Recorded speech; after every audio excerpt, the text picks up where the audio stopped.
My name is Naddya Adhiambo and I'm an animator and pianist living and working in Nairobi. I founded a studio called Nalo Studios, and I've been practicing with my craft for the past 12 years.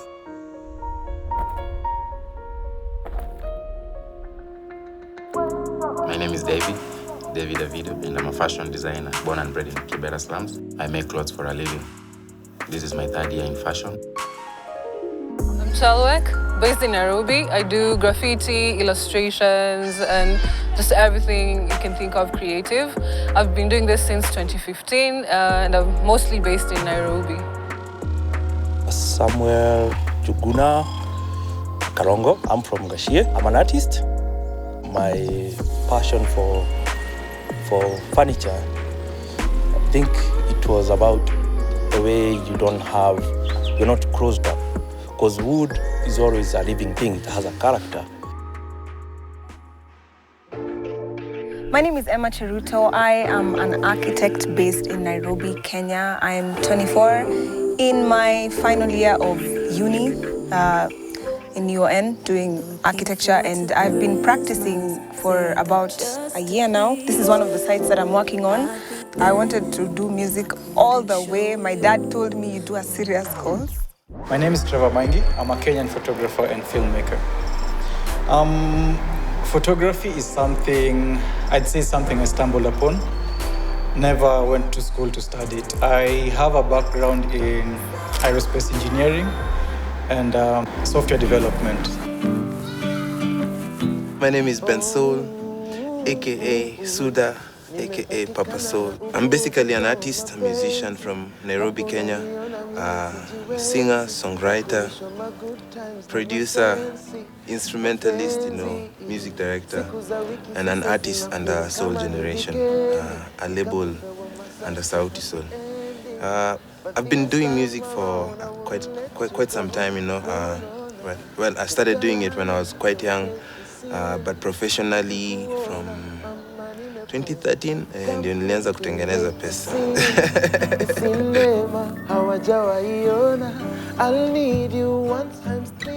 So I'm lucky that I had a lot of support growing up. So I think from 3, at least that's how my proud parents always started. And I was 3, scrolling all over their documents and causing havoc in the house. They were like, there's something there. So they took me to every art camp. They bought every set of crayons, every set of paper.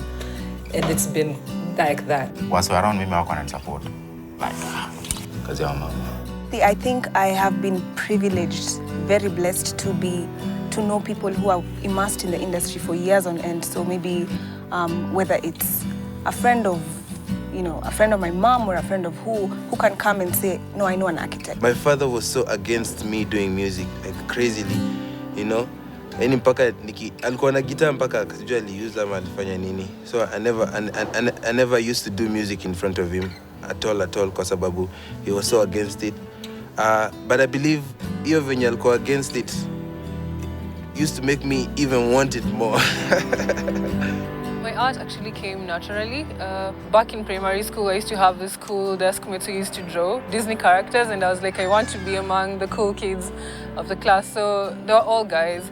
So I told them, like, I want to learn how to draw. They're like, sawa, you come and then we can draw together. I learned my skills in Kibera just by, getting to see how other, tailors and other artists do their job around. I actually went to school to study art.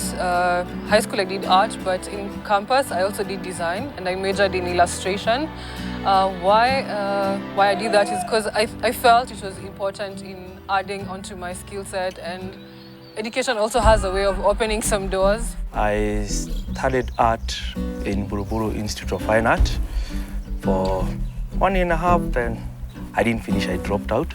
And I studied at Sheridan College, it was one of the top animation schools in the world. And my faculty were people who would call Mr. Disney Walt, people like this. So it was a lot of fun, hard, but I think both were met. My natural desire or aptitude was met with amazing instruction and discipline. I went to school for a year and then I never went back, but I have maybe hopes of going back again in the future. I picked up photography as a hobby. Then from there, things just started happening. Guys started reaching out. Then I was like, there's really much more to this photography than just throwing things on Instagram, posting random stuff.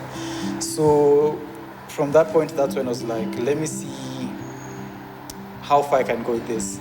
I like calling it a wild dream, chasing a wild dream, because it's something I never planned for. If you asked me 5 years ago where I see myself, I'd probably say in an 8 to 5 job, probably coding or doing random stuff. But photography and film, it's something that I wouldn't picture. I remember my mom telling me that nikiwa mdogo, I used to nilikuwa nachukua mwiko, the cooking spoon, nampigia ni kama guitar nikimwimbia. And then like even for me to sleep, they used to make sure kwanza wamewasha radio nicheze ngoma ndio nilale. So I feel like music is something that I was exposed to ever since I came into this world. The piece behind me, it's a guy and a woman. Most of my pieces are titled African Essence. So their hair is free and blue and just wild. So for me, blue represents the ocean, water. The way water is fluid, you can't box it somewhere, it will still flow and be free. And since color speaks so much for us, that is when I was like, okay, I want to use fashion as a way of teaching people the things that I know that will be hard for me to express to them, maybe through dancing or maybe just through verbal talking. But if I express to them through the clothes that I make, maybe they will understand it more better. All the instruments I play, most of them are self-taught, and actually all of them are self-taught, but I also studied music in high school, like a proper subject. At least I feel like that's where I got most of the theory. With all the disappointment as well, like the number of do not reply emails I've received from all these studios, girl, like it has been painful. When I started like doing fashion, I did not just start like, having like, the motive of making money out of it.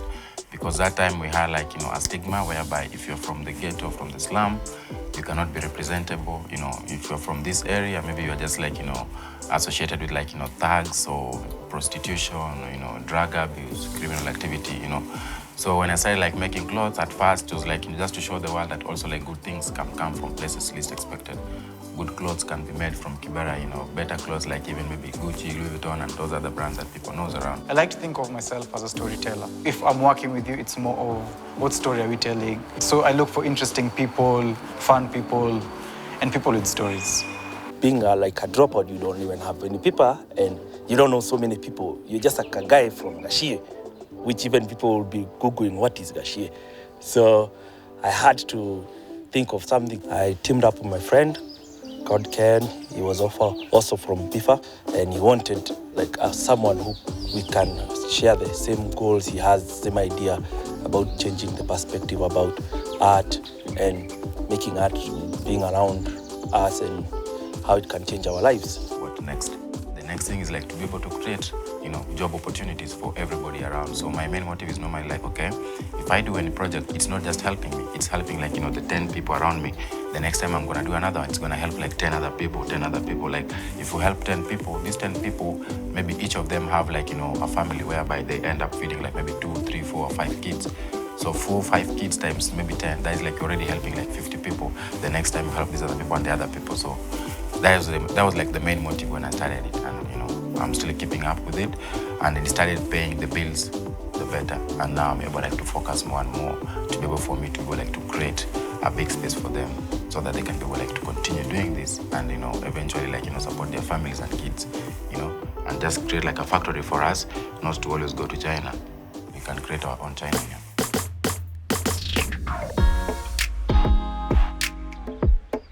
Talent and skill conversation is one lengthy conversation. It's basically, I'd say it's a gray area for me. I'd say talent is you knowing how to draw, but skill is putting in the hours and actually being like second nature to you. I think a talent would like set you on fire. I don't know how else to describe it. I think if anybody is practicing in like the zone, like the thing that they were meant to do, like time can pass, like 8 hours can go by, you don't move, or like you get so engrossed in it.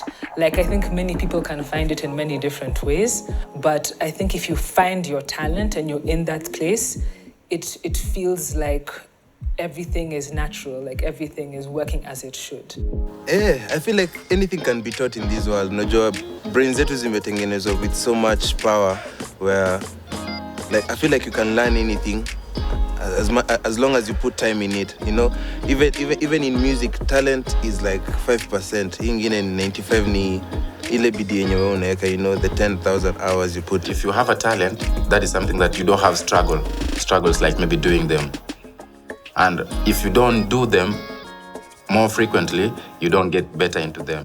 I can say 20% of what I do is talent and 80% is skill, because I think every waking hour I'm either sketching or drawing, so I put in the hours, I put in the time. And you have to draw like 1 million trash drawings, like trash, like to get to like the one that is good. But again, bringing in the whole aspect of accessibility. What if my talent is bike riding, but it's something I didn't grow up or had access to, like I didn't have my own bike? But a skill is something that you do frequently. So the more you do it frequently, the more it gets into you. Doing it over and over again, imekuwa ni kama routine, ni kama an addiction. I practice my art every single day. A skill, you can learn processes and you can apply them and practice them. And you get better because you're doing more of it. Something I'm passionate about. So I can be sitting down, whether I'm at Java or I'm having coffee somewhere, and something inspires me, so I'm there sketching and I decide, okay, let me try and put it in my laptop, see what that's gonna be like. And I think it really helps when you're kind of trying to expand your mind, because the more you can do and the more you stretch it, you know, it translates into the work, you know, into the design.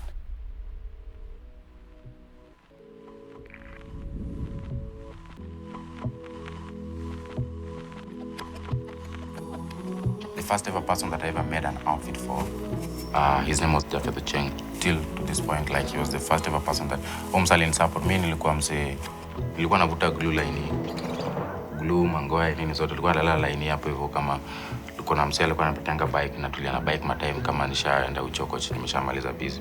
Nakuja tunatulia na bike hapo wasa wanapiga round na ngovo. Round moja ngovo. So mimi nilikuwa msema glue, so msee alikujanga akaniteki. We all understand that there's a disconnect between school and work. You know, you can read and you can study for something, but once you get into the actual field, things are different. So I'm privileged to be able to, you know, to have that person who holds my hand. He's a contractor. He's called John. Love him to bits. The person who gave me more interest alikuwa Mordecai from Had the Band. And namshukuru sana ndugu yangu sana. I used to see him write songs for Heart and involve pia tunaandika mavitu mingi.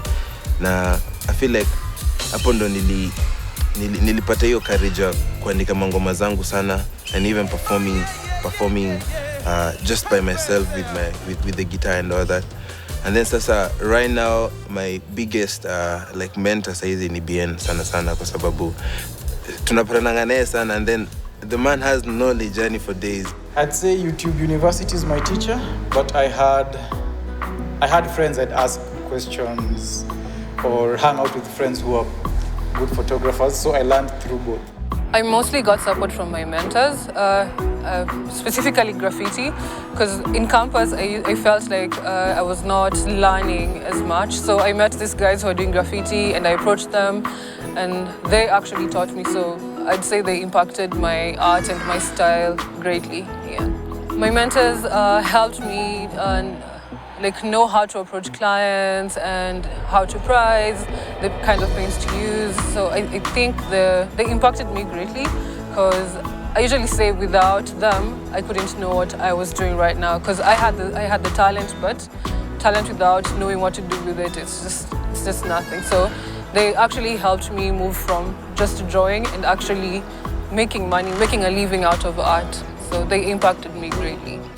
If you're around someone who's creative, you always end up at times trying to swerve to that world. So even if you're not fully creative, you can still manage to be in the zone.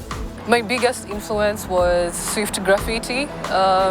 He's a Kenyan graffiti artist, and my teacher, Francisca Odundo, she actually let me do whatever I wanted. So yeah, she's a great teacher. Now I have a new guy I'm teaching.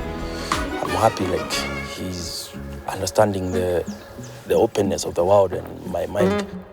There's so many people who want to learn, but I'd rather you come to me and tell me I want to learn portrait photography. Like, it's something I do and it's something you want to learn, rather than I'm a beginner photographer and I'd want to learn from you. So I always tell people, go out and shoot till you know what you want. Forget about the camera settings, forget about gear. Go to your phone, just shoot. Until it gets to a point I'm like, okay, I think I'm drawn towards weddings. I think I'm drawn towards people. Then from there you can seek mentorship. It's way easier than going, like if I come to you, you're a wedding photographer, they tell you, I want you to mentor me. And I don't do weddings or I'm not good with people. There's no way that the mentorship thing would work. So yeah, it's something I'm playing around with. Don't know how long it will last, but yeah. Yeah.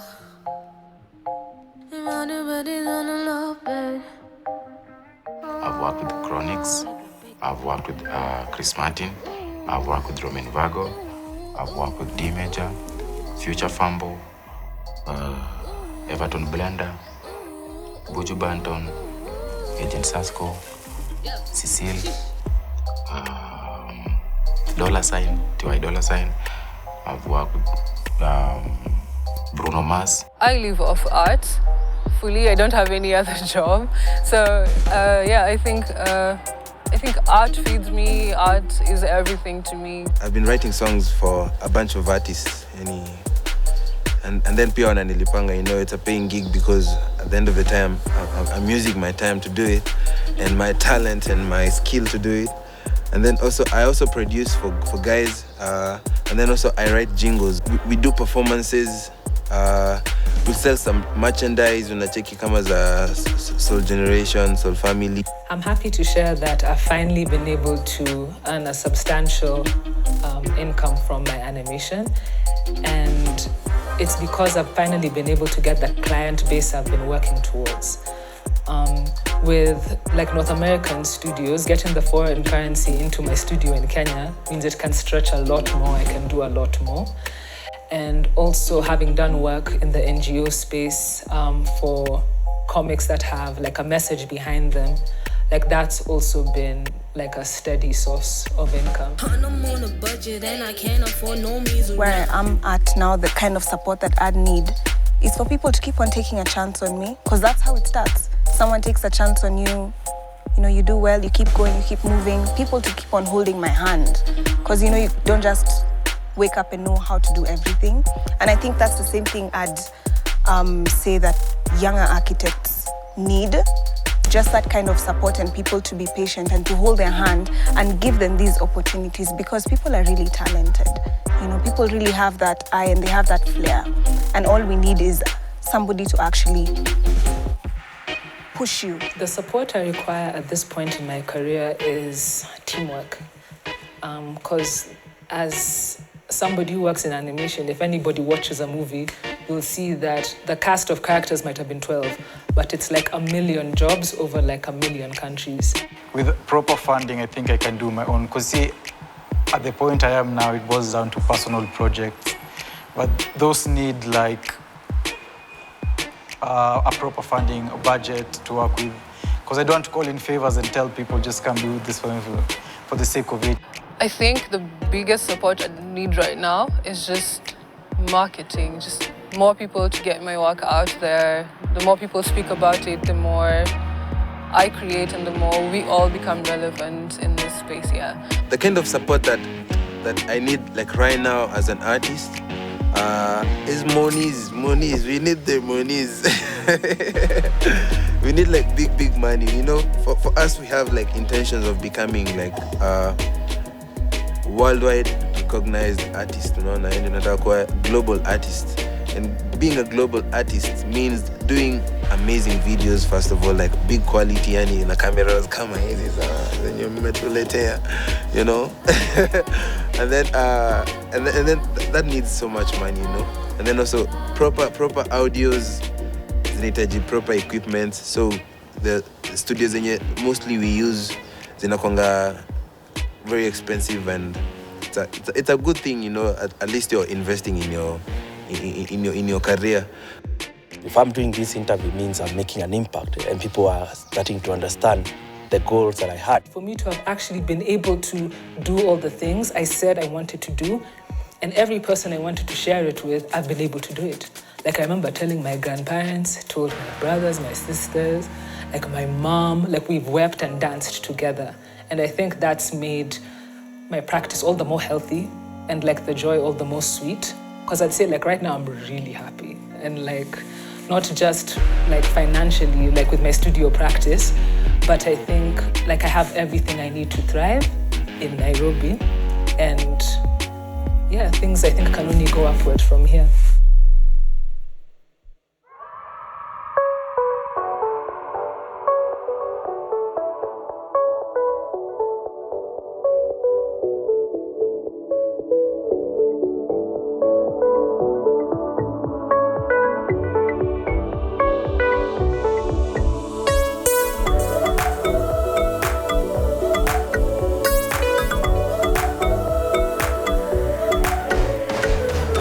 Kucha kuchukua kila kedo makadiga bila kedo ila wewe